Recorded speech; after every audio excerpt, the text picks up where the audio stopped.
What's up, you guys? It's your boy Jay Freshman back with another tutorial. This time, I'm gonna be showing you guys how to tune your drums and really get to fine tune your drums. And the whole purpose of this tuning your drums, I mean, everybody knows this, man. It's just gonna make it sound more together. I'm talking about the actual beat and everything. Everything to sound like it's in the same key, nothing sounds off.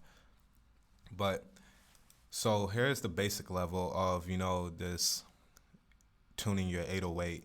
Everybody should know this, and I'm not gonna say everybody. If you're just now jumping into FL, um, don't be surprised that you didn't know this or whatever. Like, but this is the basic way how to do it for those that are just beginners. So you would click on your 808, go to the wave file, go to edit in audio editor, and then go to this marker tab, and then go to the tech pitch region, and then you'll see that it shows you the key that is in A2, and you don't have to worry about the number 2. Just know that it's in the key of A, and then you just switch from the reset to A, and you want to right click. Make sure that you right click. If you left click, it's going to do some weird shit like this, but if that happens, just reset it. But make sure you right click on the actual note, and now it should be in tune. So let's hear it.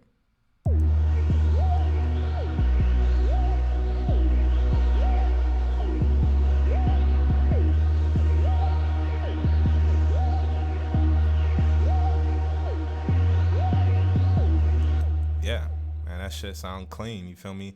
But it could sound a lot cleaner than that. And I use a plugin called Guitar Rig, and it's just really good for like actually finding the actual pitch for your 808, making sure it's really tuned. Um, so what I'm gonna do is hit the letter C, and as you can see, even though we went through that whole basic process of pretty much tuning it, this I consider more fine tuning, really bringing it closer and closer to the exact pitch. So the higher the number, the further away you are from that exact pitch. So once you have this, okay, so if you don't, this is a third party plugin that you got to pay for. If you don't have it, I'm pretty sure there is alternatives out there. I didn't really make a list to see, but really try to stay away from all these alternatives. Really try to, if you don't have the money or whatever, please try to get your money up and get these things. Stop trying to find a free route. The free route could only get you so far, rather than if you just work your put in that work.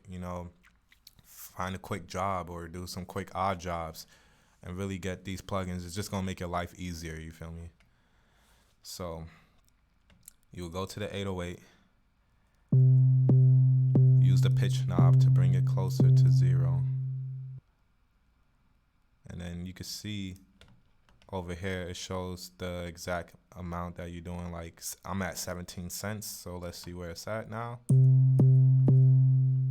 There you go. That's like perfectly tuned in a sense. Nothing's really perfect when it comes to music, but you could get close. That's all that matters. And if you don't have Guitar Rig, you could try to play by ear and just fine tune it with this knob after you went through the whole process with the wave and detecting the pitch region. You could do it like that.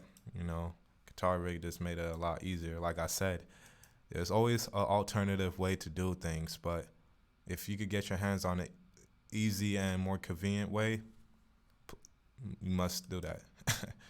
So now I'll hear it.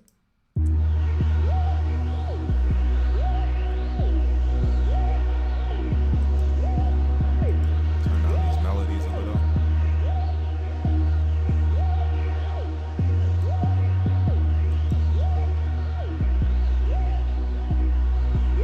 Yeah, that sounds nice.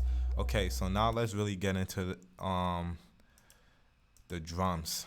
And this way, trust. Before I go and do it this way, I'm gonna let you guys know.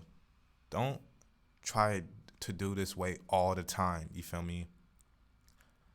Matter of fact, I'm gonna show you and then I'm gonna explain why.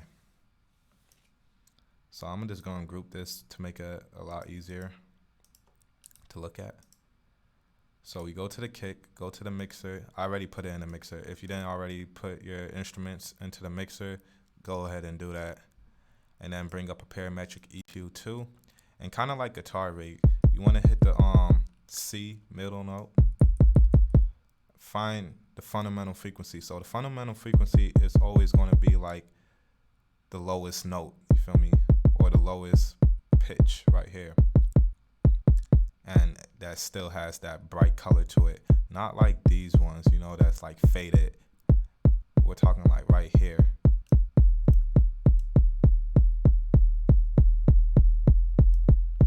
So right about there, as you can see, it says like 43, 42.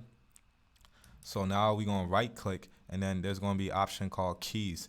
Now understand this, if you're still on FL11 or 12 or whatever, and you're not on 20, you probably not going to have this option. And for those that don't want to upgrade because they still feel like, oh, FL11 is better, stop. I'm telling you, like, really, this is not my biased opinion. I'm telling you, like, there's so many updates in FL20, it's crazy to not upgrade right now.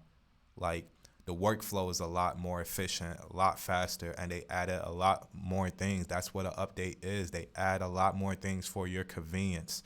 Even if they decide to take something out, that only means that it probably wasn't as important than the newer stuff, or, you know, the way the system configuration, whatever, blah, blah, blah, that they had to take out a few things to add better things. And some of you may disagree or whatever, but I'm telling you right now, FL20 has, they did it. You know, I feel like this is the best one. So just give it a try and always stay up to date, man. Like, just always stay up to date, man. Don't be the person that's be like, oh, I'm still on FL9. Like, come on, dude.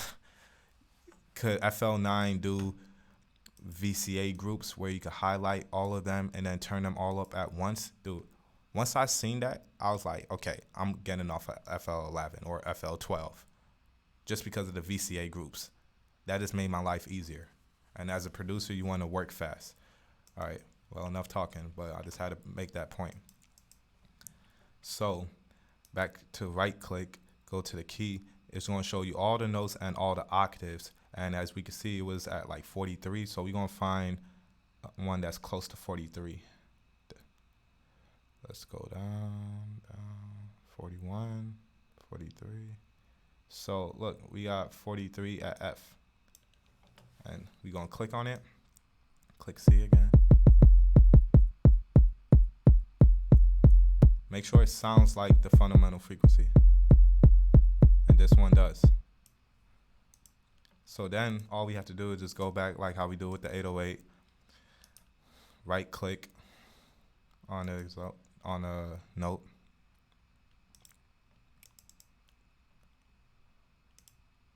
Go back to the pattern.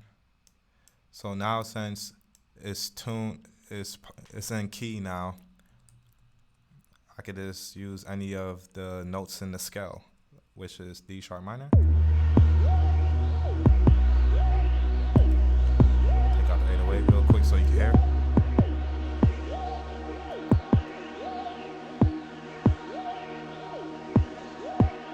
And that might be bright for you, but then just go down the notes in the scale. Like, let's try G sharp.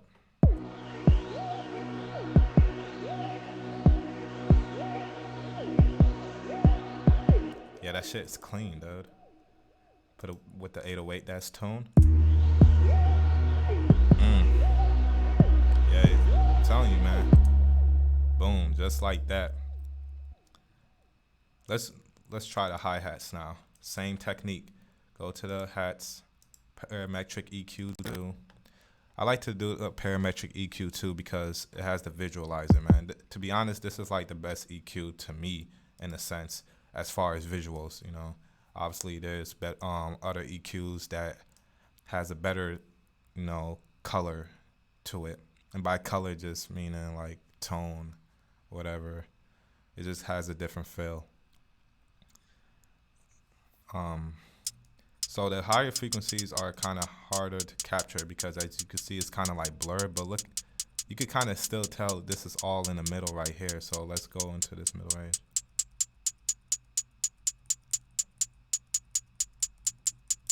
So it's about like 7,000. And the more you do this, you're going to remember all the keys. Well, not remember all the keys. I mean, if you do, trust me, that's a huge benefit to you. Always do the things that other producers aren't willing to do. If you could remember this list, I promise you, your workflow is going to be a lot faster, and you're going to be so efficient when you go to other people's studios, and you're going to know what key it is. But I already know it's an A because 7,000. That was close, and then we can even hear it back. First, let's hear it. Yep. That's how we know we in tune, G. So put it on A. I'm gonna drop it to G sharp, just like where the kick is. Yeah, that shit sounds nice. You can even turn it down a little, fit in the groove.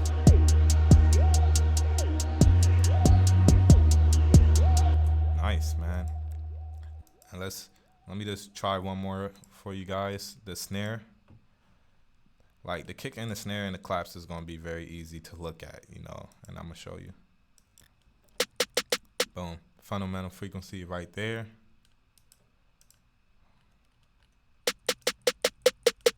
Hold on. Make sure you have your bandwidth all the way to 0. So that's about like 480. Yeah, 480 exactly. So let's look for one that's like 480.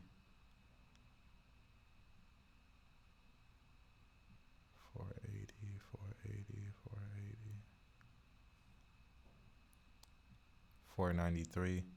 493 is probably the closest. So let's hear it. Yep. And that's in B. So let's go to our snares, which I believe is pattern 8. Let me just group all this, make it easier to look at.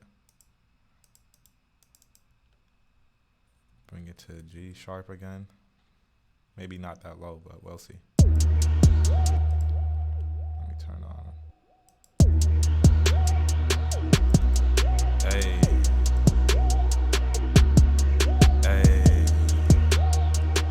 On some Young Jeezy shit. Hey. His old trap days when he be like, hey.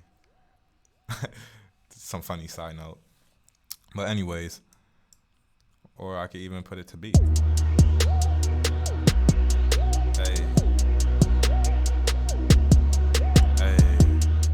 That's how you tune your drums, like really, really tune your drums. And like I said, going back to what I was going to speak on earlier, you don't want to do this all the time. Like, music shouldn't be like so systematic, like, oh, EQ all the time or sidechain all the time. And I discussed this in my sidechain video, but I got to discuss this again. I'm going to keep discussing this. And it's always about context, because some drums that you put together, even though it might not even be in the key, whether you know it or not, but it sounds good, always go with what sounds good. Like, the kick already sounded great to me without even tuning it. Yeah, it does sound a little bit better, but, you know, it's really all about preference and workflow. But don't feel like you have to do this all the time, though. Like, especially if you pick the right sounds. And that's why I want you guys to understand this context, because if you rely on this, then you're not going to really get good at picking the right sounds. You're just going to go for any drums and then just trying to tune it.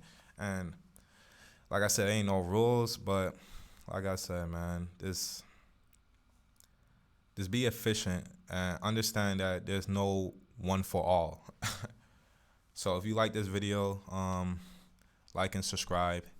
Share with your other producer friends if you found this helpful. And please comment below of a next video that you would like me to make. You know, what other things would you like me to discuss? But pretty much, that's all it. I feel like there's something I want to add to this. Let me see.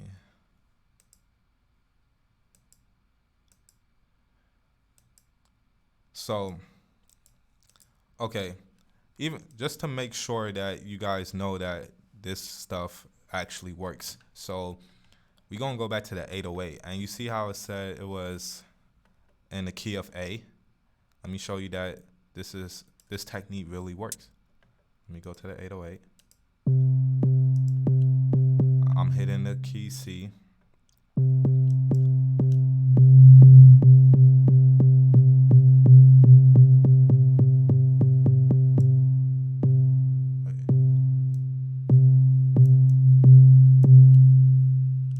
All right, so it's 127.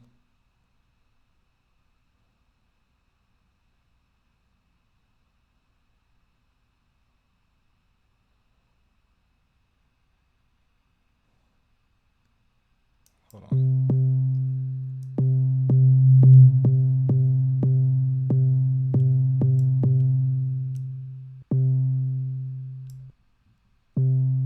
Oh, okay. So I did this initially before I tuned it. You feel me? So if I was to take off, let me put it back to how it was before. At first I was like, damn. Nah, this is what happened. So I'm putting it back at the regular setting.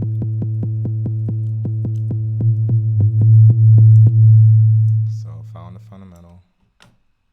And then if you look at A, because that was about 111. If you look at A, 110. So the person that made the sample, they detect the pitch region real nice. It's at A. That's how you know this method works. So thank you guys again. Have a nice day.